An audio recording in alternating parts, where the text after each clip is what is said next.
you have ever felt guilty for saying no, if you have ever wondered whether boundaries make you too strict, or if you have ever avoided enforcing a limit just to keep the peace, this video is for you. Because here's the truth, most parents were never taught. Boundaries are love in structure. And children at every age, be it 0 to 17, don't feel safest when everything is allowed. The truth is, they feel safest when love has shape. If this is your first time here, hello, I'm Tina, parenting coach and behavioral specialist. This is the ABCs of parenting, where we slow down behavior and look underneath it so we can respond with clarity instead of frustration. February in our ABCs of Parenting series is all about B, which is for boundaries. And before we talk about how to set them, we have to understand why boundaries matter in the first place. Boundaries are not about control. They are not about power, and they are definitely not about punishment. Boundaries exist to answer one core question for a child. Am I safe here? Children thrive on consistency, not freedom without limits.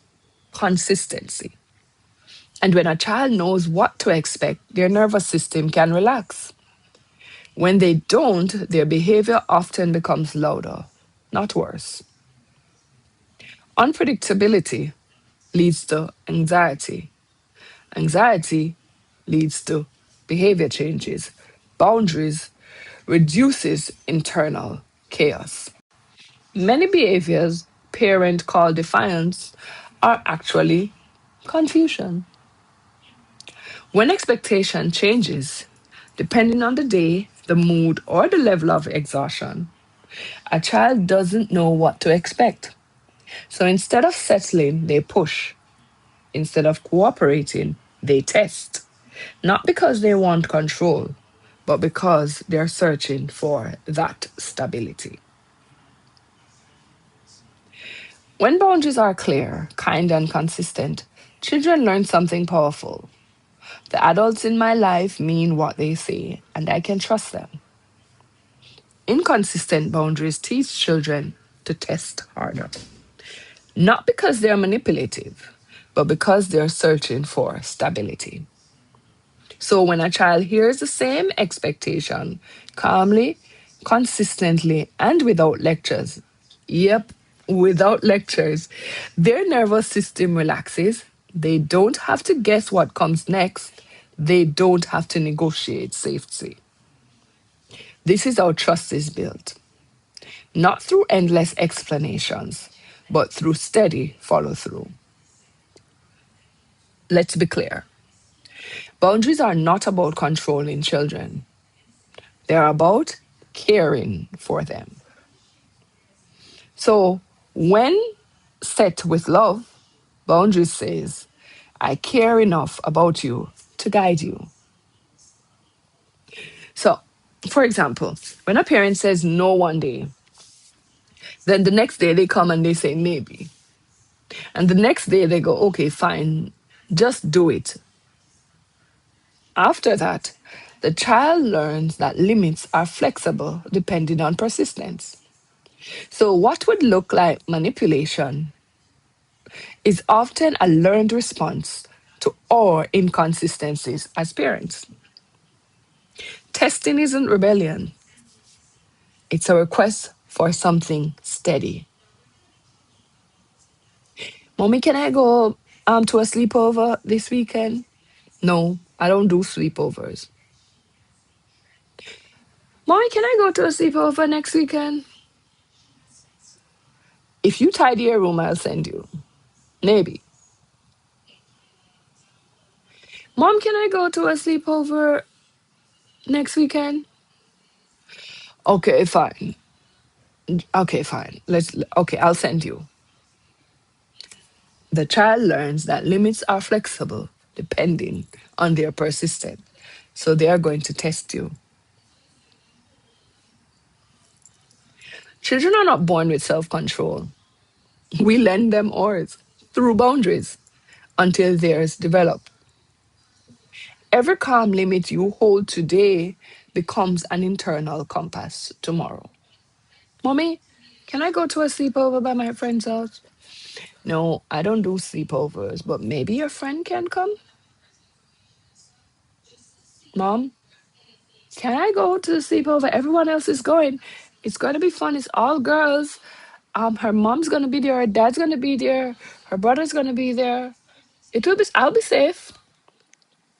I don't do sleepovers, sweetie, but maybe your friends can come. Mom, everyone's going to be there. All my friends are going to be there. I'm the only one that's not going. Oh, I understand that. That must be a little bit annoying, but I don't do sleepovers. Maybe your friends can come here. How's about we do that next time? When an adult calmly says, I won't allow that, and means it every time, they're teaching the body where the stop sign is. And over time, their children's external boundaries becomes internal ones. This is not about immediate obedience. It's about long-term regulation. In my book, I say this clearly. Boundaries are love in structure. God love is filled with boundaries, not to confine us, but to guide us towards peace. And when we set limits rooted in love, we model divine wisdom in action. The ABCs of parenting. It teaches boundaries are love in structure. Get your copy from my website. It's absolutely free. We're going to use it throughout this series. So, structure does not mean harshness. Love does not mean permissiveness. Your consistency today becomes your child's stability tomorrow. So, here's today's grounding tip for parents. Boundaries should be clear, kind, and consistent. What does clear look like? Clear, the child knows what's expected. And it sounds like knowing what the expectation is.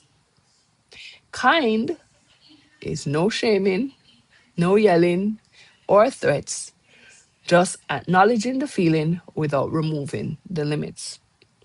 Consistent is not based on your mood or exhaustion level, but it sounds like holding the boundary even when it's uncomfortable.